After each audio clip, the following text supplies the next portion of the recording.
आज के शो में। माशी एदादो शुमार इक्तिसादी तारीख में मुश्किल तरीन साल करार। मईशत की बहाली, क्या बैंकिंग सेक्टर ने अपना किरदार अदा किया? स्टेट बैंक की रिलीफ स्कीमें, सनत और तिजारत को किन मुश्किलात का सामना?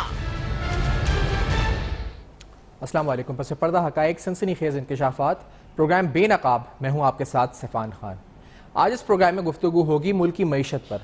माशी सूरत हाल में सनत और तिजारत को किन मसाइल का सामना है, एक आम आदमी को किन मसाइल का सामना है, बिलखुसूस क्योंकि यहाँ पर डिमांड कंप्रेस हुई है, परचेजिंग पावर लोगों की गिरी है। इस पूरी माशी सूरत हाल के अंदर जहाँ कहा जा रहा है कि पाकिस्तान के लिए, पाकिस्तान की इक़्तिसादी तारीख में मुश्किल तरीन साल ये हो सकता है, जहां पर पाकिस्तान की जो शरह नमू है वो मनफी 1.5% हो सकती है। एक तरफ स्टेट बैंक का जो मॉनेटरी पॉलिसी इजलास है वो भी इस हफ्ते के अख्ताम पर होने जा रहा है 15 मई को। उससे भी लोग उम्मीद वाबस्ता कर रहे हैं कि मजीद रिलैक्सेशन मॉनेटरी पॉलिसी में उम्मीद की जा रही है कि हो सकती है। स्टेट बैंक की रिलीफ स्कीम्स भी हैं, हुकूमत के भी रिलीफ पैकेजेस हैं, इंडस्ट्रियल रिलीफ पैकेजेस हैं, लेकिन क्या वाकई में सनत और तिजारत को वो मुस्तफीद हुई है उससे या नहीं हुई है, ये अहम सवाल हम प्रोग्राम में उठाएंगे। फिर एक और बड़ा अहम और अहमियत का हामिल सवाल ये है कि मौजूदा हालात में इस इकोनॉमी को ड्राइव करने के लिए जहां कंस्ट्रक्शन पैकेज आया है, दीगर पैकेजेस आए हैं, बैंक्स का किरदार क्या बनता है? बैंक्स अभी किरदार क्या अदा कर रहे हैं? इस मुल्क की मईशत को दोबारा पटरी पर लाने के लिए बैंक्स की जानिब से वो क्या किरदार है जो बैंक्स अदा कर सकते हैं? और मुख्तलिफ मसाइल जिनका हम यहाँ अक्सर सुनते हैं कि इंडस्ट्रियलिस्ट या ट्रेडर्स या एक आम आदमी बताता है कि हमें रीफाइनेंस स्कीम या कोई भी स्कीम स्टेट बैंक की तरफ से आ गई, लेकिन बैंक से हमें वो मावनत नहीं मिल रही जो मिलनी चाहिए। ये बात कितनी हद तक हकायक पर मबनी है, ये भी आज जानेंगे। बैंकिंग इंडस्ट्री से भी जानेंगे कि उनको क्या मसाइल दरपेश है मौजूदा हालात में। आज प्रोग्राम में हमारे साथ मौजूद हैं हाजी रफीक परदेसी साहब, ताजिर रहनुमा हैं, हमें ज्वाइन करें, बहुत शुक्रिया साहब ने प्रोग्राम में ज्वाइन किया। सैयद आमिर अली साहब हैं, प्रेसिडेंट हैं बैंक इस्लामी के, आपका बहुत शुक्रिया आमिर साहब, आपने प्रोग्राम में ज्वाइन किया। ऐसा पहले आपसे शुरुआत करते हुए, क्योंकि ये जो सारी स्कीम्स हैं, सब कुछ हैं, ये मईशत चला देंगी आपको लगता है? यानी एक तो होता है ना कि अभी इन्वेस्टमेंट का सर्वाइवल है, जो आप लोगों ने पैसा लगाया उसका सर्वाइवल है, पहला मकसद। तो दूसरा क्या है, इसको हमें चलाना भी है, हमें इस डिप्रेशन से, रिसेशन से निकलना भी है आगे। तो इज इट इनफ आपको लगता है कि ये दोनों सर्वाइवल और आगे का जो स्टेज है वो मुमकिन हो सकेगा इससे? थैंक यू सोहन भाई। सबसे पहली चीज़ तो ये है कि अभी आगे का बहुत ज़्यादा देखना बहुत मुश्किल हो जाएगा। सबसे पहले सर्वाइवल को संभालना पड़ेगा। अगर सर्वाइवल नहीं कर सकेंगे हम लोग तो काम आगे बढ़ेगा नहीं। काम जब आगे बढ़ेगा जब ये इस मुश्किल वक्त से निकल जाएंगे। और ये कठिन वक्त सिर्फ पाकिस्तान के लिए नहीं है, पूरी दुनिया के लिए। पाकिस्तान में तो मैं समझता हूँ बहुत कम आया है यहाँ पे, लेकिन आप यूरोप अमेरिका में देखें तो वहाँ तो बहुत बुरे हालात हैं। खास करके अरब ममालिक में भी आप देखें तो वहाँ पे भी बहुत बुरे हालात हैं। तो कैसे सर्वाइव होगा, वो लोग कैसे चलेंगे? और जब ये इकोनॉमी या ये जब 2 महीने या 3 महीने या 4 महीने के बाद जब ये सारी लॉकडाउन सब खत्म होना शुरू हो जाएगा, तो मैं तो समझता हूँ अब की दुनिया बिल्कुल अलग होगी। इस लॉकडाउन में वो काम हुए जो हम कभी सोच भी नहीं सकते थे। मिसाल के तौर पे ऑयल प्राइसेस कभी माइनस में जा सकते हैं, हम लोग तो कभी, मैंने तो ज़िंदगी में कभी नहीं सोचा था कि ये माइनस में भी जा सकते हैं। तो अब दुनिया तो अलग आएगी। दूसरी चीज़ ये कि जिस तरह से ये लॉकडाउन हुआ या प्रॉब्लम आए, हर गवर्नमेंट जो बड़े लोग हैं, जो मुल्क की बागडोर को संभालते हैं, उन्हें पता है कि आगे काम किस तरह बढ़ाना है, किस तरह करना है। तो उसके लिए हम लोग जो देख रहे हैं कि नई नोटें वगैरह छप रही हैं या ये सब टर्नओवर में आ रही हैं। एक वक्त आएगा कि सारा काम अगर जब चलना शुरू हो जाएगा तो नोटें रह जाएंगी। तो मेरी नाकिस राय ये है कि अगर गवर्नमेंट्स इसके ऊपर सोचे कि आगे जाके कुछ ऐसे काम कर लिए जाएं जो कल हमें काम आए। मिसाल के तौर पे पाकिस्तान के अंदर इंडस्ट्रियों को बढ़ाना चाहिए और भी। अगर इंडस्ट्रियाँ बढ़ेंगी तो कल काम आएंगी। आज मैं भी देख रहा हूँ कि आज इंडस्ट्रियों प्रॉब्लम्स में हैं। खास करके कार्स की जो इंडस्ट्रियाँ हैं वहाँ पे टर्नओवर नहीं चल रहा। दूसरी इंडस्ट्रियाँ हैं उसमें टर्नओवर कुछ कम चल रहा है, लेकिन कुछ इंडस्ट्रियाँ हैं जहाँ पे टर्नओवर अच्छा भी चल रहा है। जैसे ही मार्केट खुलना शुरू हो जाएगी तो मैं समझता हूँ कि काम बहुत अच्छा बोलेगा। कल मंडे का दिन था, पहला दिन था, एक लॉकडाउन खुला। आप मार्केट में चेक करें, लोगों को देखें, कारोबारी लोगों के चेहरों पे मुस्कुराहट आई है, टर्नओवर हुआ है, बाइंग एंड सेलिंग हुई है। तो टर्नओवर चलेगा, काम चलना शुरू हो जाएगा तो इंशाल्लाह मैं समझता हूँ जिंदगी आसान हो जाएगी। सही, लेकिन आप कह रहे हैं कि इंडस्ट्रीज की तरफ जाएं। जैसे एक स्कीम ये भी है ना कि 7% के ऊपर आप जो है इंडस्ट्री सेट कर सकते हैं, स्टेट बैंक की तरफ से आई है। तो ये इस तरह की तो एक है स्कीम। अभी जो मौजूदा रिलीफ स्कीम्स हैं, जो पैकेजेस स्टेट बैंक के या फिस्कल साइड पर हैं, आपको लगता है ये कारामद हैं, आपको फायदा पहुंचा रहे हैं खुसूसन छोटे और बड़े दरमियाने कारोबार को? सोहन भाई, पहले तो बहुत ज्यादा था ना। अच्छा, अब ये तो हो रहा है कि प्लस है। आज गवर्नमेंट हमारी सुनती है, स्टेट बैंक हमारी बात सुनती है और पब्लिक को सपोर्ट करने के लिए मैं तो देख रहा हूँ हर वक्त तैयार रहती है, जिस तरह से चाह रहे हैं, सुन रहे हैं, काम कर रहे हैं, डिसीजंस ले रहे हैं, तो इंशाल्लाह ताला काम अच्छा हो जाएगा सही। अच्छा, मैं आमिर साहब से आपकी तरफ आना चाहूँगा कि जैसे अभी रीफाइनेंस स्कीम से हम स्टार्ट करते हैं, यहाँ पे बहुत से जो स्मॉल एंड मीडियम एंटरप्राइजेस के रिप्रेजेंटेटिव्स आए, कहते हैं बैंक्स को हम जब जाते हैं, आपके बैंक की बात नहीं, ओवरऑल जनरली बोलते हैं कि जैसे ब्रांच पे हम लेवल पे जाते हैं तो उनको अपने हेड ऑफिस से कोई पॉलिसी गाइडलाइंस ही नहीं आई होती, एक शिकायत ही आती है। फिर दूसरा वो कहते हैं कि बहुत ज्यादा एक्सेसिव डॉक्यूमेंटेशन की तरफ उनका रुझान होता है बैंक्स का, और वो मेंटेलिटी के साथ अगर आज के हालात में जब एक वॉर फुटिंग की बुनियाद पे हम लड़ रहे हैं कोविड से, तो उसमें हमें बड़ा एक वाइब्रेंट होकर तेज काम करने की जरूरत है। ये शिकायत क्यों बैंकिंग इंडस्ट्री से इन जनरल मतलब आ रही है ट्रेडर्स को? आप do you agree with this? देखिए, थोड़ा सा इसके अंदर बैकग्राउंड को समझना पड़ेगा कि मल्टीपल स्कीम्स भी हैं माशाल्लाह जो स्टेट बैंक लेके आया। स्टेट बैंक ने बहुत प्रोएक्टिवली काम किया है इसके अंदर, बैंकर्स के साथ मिलके बैंक्स को फुल इंगेज रखा है, तो कोई अंडरस्टैंडिंग गैप्स बैंक्स की साइड पे फ्रॉम स्टेट बैंक नहीं क्रिएट हुआ, और जो स्कीम्स भी लाया है और उनको टाइम टू टाइम उसने बेहतर भी बनाया है फौरी तौर पे। अब जो पेरोल या रोज़गार फाइनेंस वाली स्कीम है, नीड ऑफ द आवर थी, क्योंकि इस वक्त जो सबसे बड़ी थ्रेट है वो ये अनएम्प्लॉयमेंट। अगर खुदा ना खास्ता अनएम्प्लॉयमेंट होती है और वो इंडस्ट्री जहाँ पर लोगों की एम्प्लॉयमेंट जिससे जनरेट हो रही है, किसी वजह से वो इंडस्ट्री एग्जिस्ट नहीं करती, तो एक मैसिव क्राइसिस होगा। बिकॉज फिर रिवाइवल में हम जाएंगे भी तो उस इंडस्ट्री को दोबारा रिवाइव करना या उस बिजनेस को रिवाइव करना बहुत मुश्किल हो जाएगा। वो बहुत ही मैं कहूँगा आउटस्टैंडिंग स्कीम है। उसके जो रिजल्ट्स हैं वो भी बहुत ही इंकरेजिंग है। जब हम शुरू में डिस्कस कर रहे होते थे तो हम ये एक्सपेक्ट कर रहे थे कि 100 बिलियन रुपीज़ का offtake to 200 billion rupees का ऑफ टेक उसमें नज़र आएगा, और ये स्कीम लास्ट मंथ आई और अभी 103 अरब रुपए की इसके अंदर एप्लीकेशंस रिसीव हो चुकी हैं। कोई 1400 से ज़्यादा बिजनेस हाउसेज हैं जिन्होंने अप्लाई कर दिया, 1 मिलियन से ज़्यादा लोग उससे बेनिफिट उठाएंगे। कोई half of that already disburse हो चुका है पेरोल के अंदर, या केसेस अप्रूव हो चुके हैं। अप्रैल का महीना डिसबर्स हो चुका है, बाकी महीने डिसबर्स होने। तो इस स्कीम के को लाने के साथ साथ स्टेट बैंक ने फिर फीडबैक लूप ओपन था, हमसे भी फीडबैक ले रहे होते थे, और हमने उन्हें बताया कि कई सारे ऐसे कारोबार हैं जो बड़े बिजनेस हाउसेज हैं, लाइक गारमेंट फैक्ट्रीज हैं, बहुत बड़ा टर्नओवर है उनका, लेकिन जितना बड़ा टर्नओवर है उतनी बड़ी लेबर फोर्स भी है, उतना ही बड़ा पेरोल भी है, तो उनकी सपोर्ट की भी ज़रूरत है। और स्टेट बैंक ने बड़ी प्रोएक्टिवली उसके ऊपर काम करके जो है अभी उस लिमिट को जो 500 मिलियन पे कैप हुई थी 1 बिलियन पे करती है। सो ये क्योंकि जस्ट फ्यू डेज अगो हुई है तो इसका भी इम्पैक्ट आएगा। तो जो 103 अरब रुपए की एप्लीकेशन आई हुई थी पुरानी लिमिट्स के अंदर, और वो बैंक्स ने ही प्रोसेस की थी, डेफिनेटली वो बैंक्स के ही थ्रू गई थी, तो बैंक्स इसके लिए गियर्ड अप भी थे, और वॉर फुटिंग की बेसिस पे बैंक्स ने अपने सिस्टम्स को भी अपग्रेड किया जहाँ जहाँ ज़रूरत थी, और इन पेरोल्स को डिसबर्स कर रहे हैं। तो ये स्कीम तो मैं समझूंगा कि बहुत सक्सेसफुल है, बैंक्स का रोल भी बहुत पॉजिटिव है इसके अंदर। इसके अंदर एक प्रॉब्लम आ रही थी, वो थी स्मॉल बिजनेसेस जो कि ऑलरेडी किसी बैंक से कोई बोरोइंग रिलेशनशिप में नहीं है। बिकॉज ज़रूरी नहीं है कि हर कारोबारी फ़र्द जो है वो किसी बैंक से फाइनेंसिंग भी ले रहा हो, लेकिन इस हालात में उसको ज़रूरत पड़ जाएगी। तो वो स्मॉल बिजनेसेस या मीडियम साइज के बिजनेसेस जो बैंकों से काम नहीं कर रहे थे, उनको कुछ इसमें प्रॉब्लम आई, बिकॉज उनके पास कोलैटरल नहीं था, बैंक से पहले से लाइंस मौजूद नहीं थी। उसके अंदर भी स्टेट बैंक ने अभी वेरी रिसेंटली एक रीफाइनेंस स्कीम के साथ साथ एक गारंटी स्कीम मुतारिफ कराई है, जिसमें 40% फर्स्ट लॉस बेसिस के ऊपर state bank through government of Pakistan एक 30 बिलियन का फंड है, उसके थ्रू वो कवर करेगी, रिमेनिंग बैंक्स ने कोलैटरल के थ्रू कवर करना है। और वो स्कीम आने के बाद एकदम से मैंने अपने बैंक में भी नोट किया कि एसएमई में एकदम एक्टिविटी बढ़ी है, बिकॉज एसएमई कस्टमर्स के साथ ये प्रॉब्लम होती है कि उनके पास कोलैटरल नहीं होता। तो जो कोई शिकायत आपने सुनी भी होगी वो बिल्कुल जेन्युइन होगी, और वो एसएमई कस्टमर से ज़्यादा आई होगी रात इनके कमर्शियल और कॉर्पोरेट कस्टमर से आई हो। तो आई थिंक गोइंग फॉरवर्ड वो भी बेहतरी आना शुरू हो जाएगी। फिर जो रिमेनिंग हॉस्पिटल्स की स्कीम जो थी स्टेट बैंक जो लेके आया, अच्छा ये बात इसके अंदर आपको ध्यान में रखनी होगी कि ये स्कीम्स के अंदर अगर डिफ़ॉल्ट होता है अदर देन जो एसएमई की गारंटी है, तो वो लॉस बैंक को होगा, स्टेट बैंक को नहीं होगा। बिकॉज स्टेट बैंक इस बिजनेस में नहीं होता कि वो किसी को क्रेडिट डिफ़ॉल्ट गारंटीज इशू करे, दुनिया में कहीं भी नहीं होता। वो अलग फंड होते हैं, स्कीम्स होती हैं, गवर्नमेंट्स होती हैं, तो वो बैंक ने अपनी बैलेंस शीट पे लेना है। तो अगर 103 अरब रुपए की बैंकों ने एप्लीकेशन प्रोसेस की हैं, तो क्रेडिट रिस्क भी बैंक्स ने लिया है पाकिस्तान के। तो इसका मतलब है कि बैंक्स स्टेट बैंक के साथ हैंड्स इन हैंड्स चल रही हैं। प्लस दूसरी स्कीम जो थी जहाँ पर डेफमेंट लोगों को अलाउ किया स्टेट बैंक ने, उसके अंदर भी बहुत अच्छा डेफमेंट वाले पे भी हम आते हैं, उसके फिगर्स भी हैं, इस पे भी कुछ एसएमई से मुताल्लिक भी सवाल आपसे भी और भाई साहब से भी कि हम पूछेंगे कि यहाँ पे कुछ ऑडिटमेंट्स का मुतालबा या इस तरह की चीज़ें जो होती हैं उसमें क्या रिलैक्सेशन होती है, क्लीन एक्सपोजर पे बात होती है। इस ब्रेक के बाद आते हैं नाज़रीन, तो हम ये तमाम जो स्कीम्स हैं इसके ऊपर और फिर आगे का जो लाएमल है, यानी कुछ इंडस्ट्रीज और कुछ सेक्टर्स जिनसे एम्प्लॉयमेंट जनरेट हो सकती है, उसमें क्या किरदार अदा कर सकते हैं बैंक्स और इंडस्ट्रीज मिलकर इस मईशत को आगे बढ़ाने के लिए। इस ब्रेक के बाद हमारे साथ रहेगा।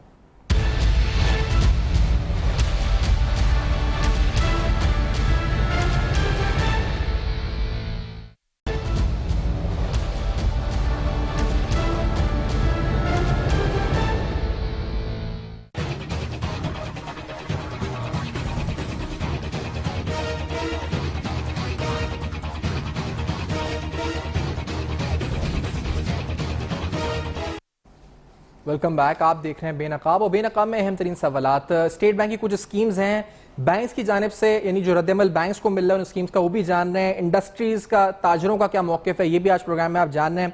आमिर अली साहब, आपसे गुफ्तगू हो रही थी। बैंक इस्लामी के सदर और CEO साथ हैं, रफीक परदेसी साहब ताजिर रहनुमा हमारे साथ हैं। आमिर साहब, ये क्योंकि एक तो इस्लामिक फाइनेंस के हवाले से एक तो क्लीन एक्सपोजर की जो बात है, अप टू 5 मिलियन का जो SMEs के लिए था, तो ये भी हमने सुने बहुत से इस्लामिक बैंक्स ने बोला कि हमारे पास ये क्लीन एक्सपोजर की प्रोडक्ट नहीं है इस्लामिक फाइनेंस में, तो इस वजह से भी बहुत से SMEs ने हमें बताया कि उन्हें वापस जाना पड़ा कि नहीं था। तो क्या इस्लामिक, क्योंकि आपका ताल्लुक बैंक इस्लामी से है, ये है एक हर्डल के इस्लामिक फाइनेंस में? देखिए, इस्लामिक फाइनेंस में जो हर्डल है वो ये कि कोई बिजनेस ट्रांजैक्शन होनी चाहिए। अगर कोई भी कारोबारी शख्स या कोई भी इंडिविजुअल आके ये कहता है कि मुझे एक लोन दे दें, तो वो लोन तो नहीं दे पाते। लेकिन जहाँ तक इस बात का ताल्लुक है कि 5 मिलियन का क्लीन एक्सपोजर इस्लामिक बैंक्स ले सकते हैं, तो बिल्कुल ले सकते हैं, क्योंकि क्लीन एक्सपोजर का मतलब है कि बगैर कोलेट्रल के, बगैर सिक्योरिटी के। तो अगर कोई बंदा जो है वो कोई गुड्स खरीद रहा है या कोई लेजिटिमेट सैलरीज पे कर रहा है अपने एम्प्लॉयज़ की, तो उसके अंदर ऐसी प्रोडक्ट्स मुराबहा और इस्तिस्ना के नाम से मौजूद हैं जहाँ पर उसे फाइनेंसिंग की जा सकती है। एक बिजनेस ट्रांजैक्शन होनी चाहिए तो इस्लामिक बैंक्स कर सकते हैं, कोलेट्रल होना लाजमी नहीं है। तो 5 मिलियन की जो क्लीन एक्सपोजर की लिमिट है ये इस्लामिक बैंक्स के पास भी उसी तरह अवेलेबल है जैसे कन्वेंशनल बैंक जैसे होती है। अच्छा, दूसरी बात, जैसे आपने कहा कि 1400 एप्लीकेशंस हैं जो इन प्रोसेस अभी हैं, up to 103 billion rupees. State Bank ने भी तकरीबन ये फिगर्स दिए हैं। लिहाजा मैं पूछना चाहूँगा कि जैसे असद उमर साहब भी कह रहे थे, SDPI का है, एसमीडा का सर्वे है कि 10 लाख छोटे कारोबार बंद होने का खदशा है। अब एक तरफ जब कह रहे हैं 10 लाख कारोबार बंद होने का खदशा है, और एक तरफ स्टेट बैंक जब ये कहता है कि हमारे पास 1400 या 1500 एप्लीकेशंस आई हैं, तो क्या ये रिप्रेजेंट कर रहा है वो जो, अगर 10 लाख कंपनियां बंद हो रही हैं उनमें से सिर्फ 1500 कह रही हैं कि हमारा पेरोल दे दें, बाकी कंपनीज कहाँ हैं? 10 लाख कंपनियां तो बंद नहीं होंगी, 10 लाख लोग शायद वहां से फारिग हों या फारिग तो वो 1 करोड़ से ज्यादा की फिगर दे रहे हैं कि वो जो लेबर सर्वे है, कंपनीज जो बंद होने का बता रहे हैं कि 38 लाख SMEs हैं मुल्क में, अगर SDPI कह रहा है। उनमें से 25% वो कहते हैं कि 3 महीने कहते हैं कि हम सर्वाइव नहीं कर सकते इस सिनेरियो के अंदर, और व्हील क्लोज, तो वो तकरीबन 10 लाख की फिगर दे रहे हैं कि बंद हो जाएगी। असद उमर भी कोट कर रहे हैं नंबर। लेकिन गवर्नमेंट को सपोर्ट करना चाहिए, क्योंकि गवर्नमेंट के पास डिफरेंट क्लास में पैसे तो पड़े होते हैं जी। आप, मैं एक मिसाल दे रहा हूँ, EOBI के, इनके पास बहुत सारे फंड पड़ा हुआ है जो कंटिन्यू कई सालों से वो पब्लिक से या इंडस्ट्रियों से लेते आ रहे हैं पैसे। तो आज वक्त आया है इनको सपोर्ट करने का, तो ये सपोर्ट वहाँ पे करें। वहाँ पे तकरीबन 350-400 बिलियन रुपीस ऐसे ही पड़े हुए हैं जस्ट फॉर नथिंग। तो वो क्या करेंगे वो लोग? उसमें से कुछ एटलीस्ट 100 बिलियंस 200 बिलियंस तो इन इंडस्ट्री के ऊपर खर्च करें, ताकि ये इंडस्ट्रियाँ रहेंगी तो कल फिर दोबारा कमाने का मौका मिलेगा ना, फिर यहीं से चांस मिलेगा कि इनको कुछ ना कुछ आना शुरू हो जाएगा। अच्छा, अभी आपने लो कॉस्ट हाउसिंग की बात भी हम कर रहे थे इस प्रोग्राम से। आपने ये लो कॉस्ट हाउसिंग, या फिर आप जैसे कहें कि मीडियम लेवल पे जो कॉस्ट हाउसिंग होती है, अगर बैंक्स इस तरफ आए मौजूदा हालात को सामने रखते हुए, एक तो नया पाकिस्तान भी आ रहा है, प्राइम मिनिस्टर का पैकेज भी है, इज इट अ पोटेंशियल आपके नजदीक है? Very good potential. मैं समझता हूँ अगर बैंक्स इसको सही मानों में सपोर्ट करें तो पाकिस्तान के लोगों का बहुत बड़ा भला हो जाएगा। किस तरह से सपोर्ट करें, मतलब क्या? मिसाल के तौर पे अगर लो कॉस्ट हाउसिंग 25 लाख या 30 लाख रुपए का मकान मिल रहा है, अगर 4-5 लाख रुपए वो खुद जो बायर है वो दे दे, और उसको हम लोग डेफर पेमेंट करते हैं तकरीबन 15 साल या 20 साल के लिए, और बैंक इनको लेते जाएं। अब जो आदमी किराया पे कर रहा है महीने के 10,000 रुपये या 12,000 रुपये, वो सीधा बैंक को पे कर दे, तो 20 साल के बाद उसका अपना मकान तो हो जाएगा। और जब 20 साल के बाद जब वो मकान होगा जो आज 25 लाख रुपए में खरीद रहा है, 20 साल के बाद उसकी क्या कीमत होगी? हम लोग तो यहाँ पे देख रहे हैं, यहाँ तो मल्टीप्लाई। लेकिन 20 से 25 लाख के अंदर मकान यहाँ पे मिल रहा है? मिल जाएगा। Low cost housing. कौन सा बिल्डर बना? 20 हमारी एक टीम है जिसको हेड कर रहे हैं मोहसिन शेखानी साहब। अच्छा। तो वो हम लोग सब तैयारी कर रहे हैं इंशाल्लाह ताला इस मामले में।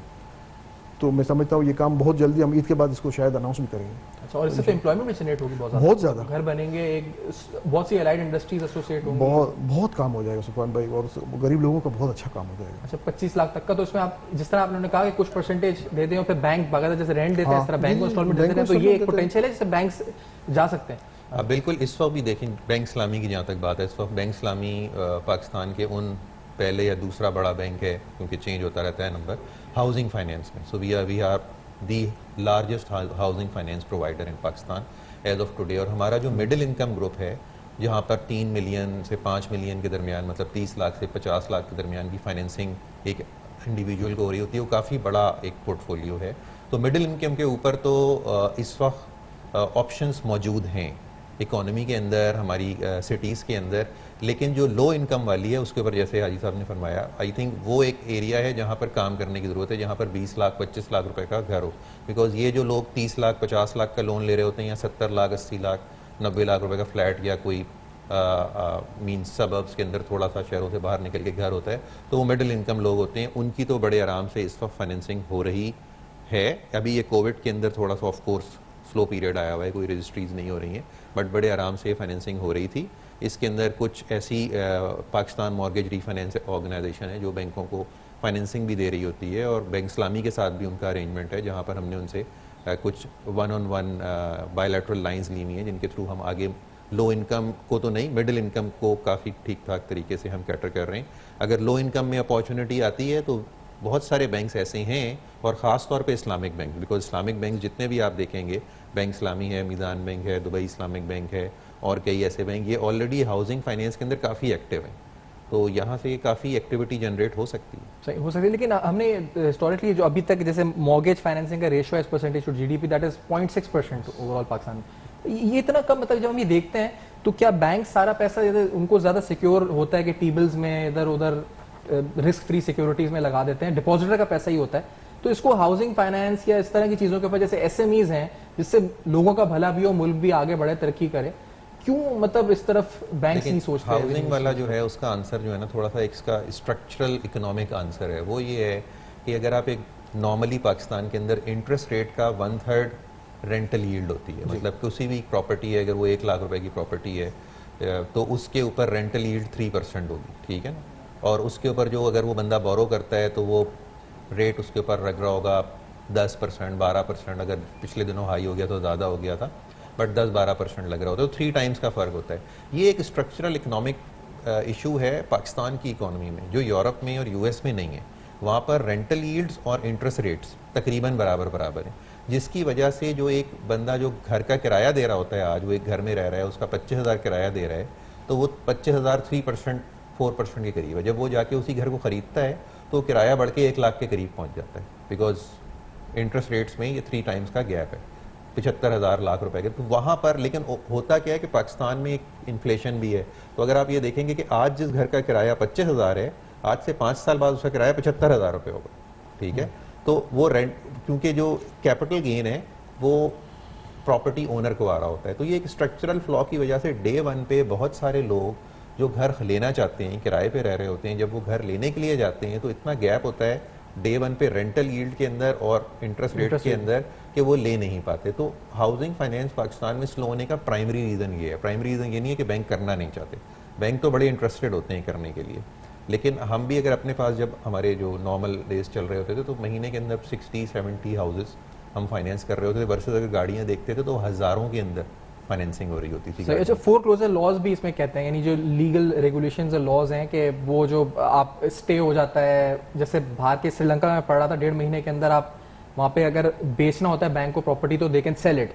यहाँ पर वो कानून नहीं है, लॉज भी नहीं है, तो थोड़ा बैंक भी इस वजह से सिक्योर नहीं होते शायद। ये डेफिनेटली रीज़न है। बहुत सारे अगर आप देखें सारे बैंक्स हाउसिंग फाइनेंस सेक्टर के अंदर एक्टिव नहीं है। अच्छा, कुछ हैं जिनका अपना एक्सपीरियंस हो गया है, जिसमें खासतौर पे इस्लामिक बैंक्स हैं, तो एक्सपीरियंस बहुत अच्छा है। ऑल्दो ये बात आपकी सही है कि फोरक्लोजर लॉज वैसे नहीं है जैसे होने चाहिए, और अगर मौजूद भी हैं तो उनकी इन्फोर्समेंट नहीं है उस तरह से कि बैंक जाए और घर को बेच दे। सो बट वो नहीं है, बट स्टिल जो as far as bank Islami's experience is concerned बहुत ज़्यादा हमें चैलेंजेस नहीं आए। जनरली लोग कोई रिस्ट्रक्चरिंग करा लेते हैं, कुछ थोड़ा बहुत आके रिलैक्सेशन का भी मांग लेते हैं, but end of the day Pakistan के अंदर जो है लोगों का घर बड़ा एक इंपॉर्टेंट पीस होता है। गाड़ी तो वो बेच देते हैं अगर कोई क्राइसिस आता है, बट उनका ये होता है कि घर से हाथ ना धोने पड़े हमें, तो वो किसी न किसी तरह उसको मैनेज करते हैं, तो इतनी डिफॉल्ट्स नहीं आते। अच्छा, इसमें आपने भी ऑटो सेक्टर का भी जिक्र किया था, क्योंकि मैं अभी हम देख रहे थे जो नंबर्स थे, सुजुकी की सेल्स 100% डिक्लाइन, यानी आप समझे सेल हुई नहीं है अप्रैल के महीने की। Indus 97% decline, Honda Atlas cars 94% decline, बहुत प्रॉब्लम। मंथ ऑन मंथ अलग 88%, ईयर ऑन ईयर अलग डिक्लाइन, यानी आप 0-0 पर आ गए इस पर। तो क्या आपको लगता है इस सिलसिले में, जैसे बीइंग इन इंडस्ट्रीज के बैंक्स भी कुछ ऐसे प्रोडक्ट्स विद ऑटो मैन्युफैक्चरर्स अगर वो अपनी कॉस्ट रिड्यूस करें और बैंक से भी कुछ प्रोडक्ट्स ऐसे बनाए जाएं, ड्राइव कर सकते हैं इस इंडस्ट्री को? वरना ये तो वेंडर्स के लिए तो बिल्कुल ही खत्म हो गए हैं मामला यहाँ पे। तो ये चीज़ ऐसी है कि इसमें थोड़ा सा सब्र करना पड़ेगा।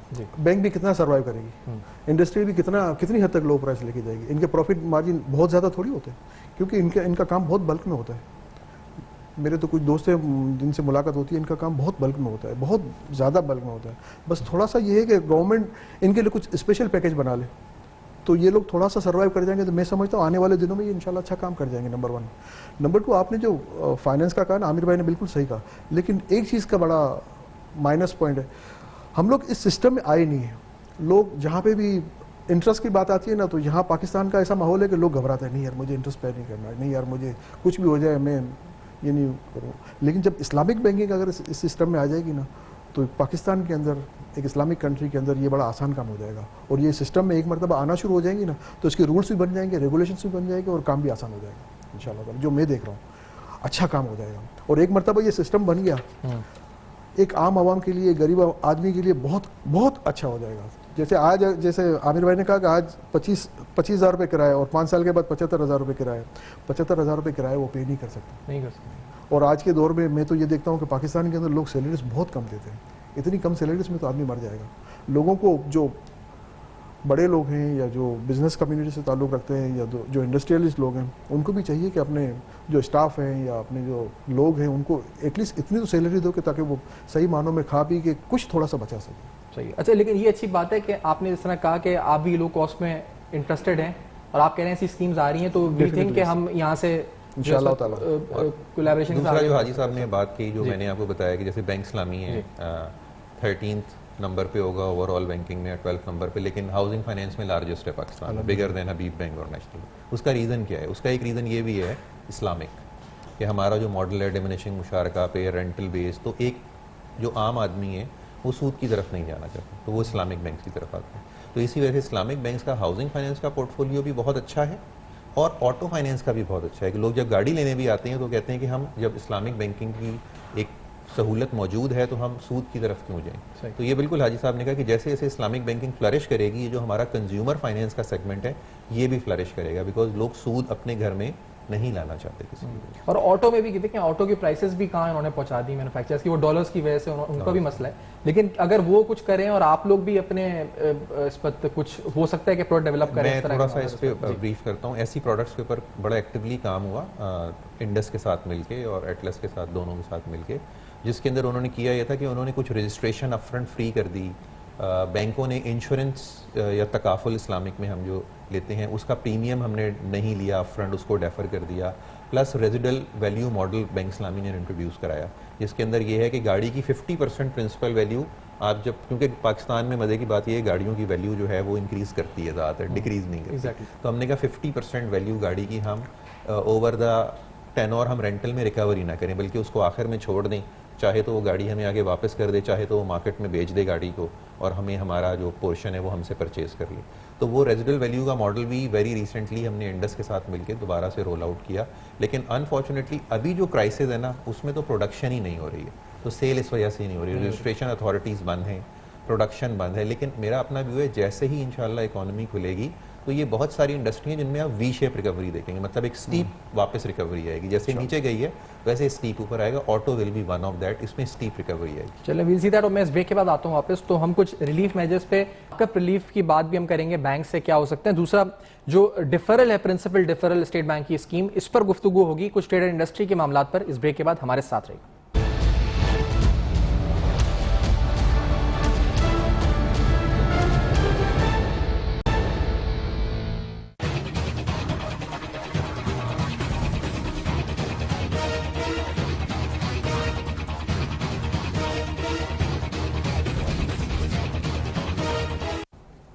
Welcome back. आप देख रहे हैं बेनकाब, और बेनकाब में आपके सामने कुछ अहम तरीन सवालात ट्रेड और इंडस्ट्री से मुतल्लिक, money and banking and finance से मुतल्लिक। आखिरकार इस मुल्क की मईशत को जो मुश्किल तरीन साल का सामना है, इक़्तिसादी तारीख में शायद इतनी नेगेटिव हमें शर नमू नहीं रही है जो इस दफ़ा एक्सपेक्ट की जा रही है। हम आगे इधर से निकल कैसे सकते हैं, आगे का रास्ता हमें क्या नजर आता है। हाउसिंग फाइनेंस से बात हुई, ऑटो फाइनेंस से बात हुई, स्टेट बैंक की स्कीम से बात हुई है।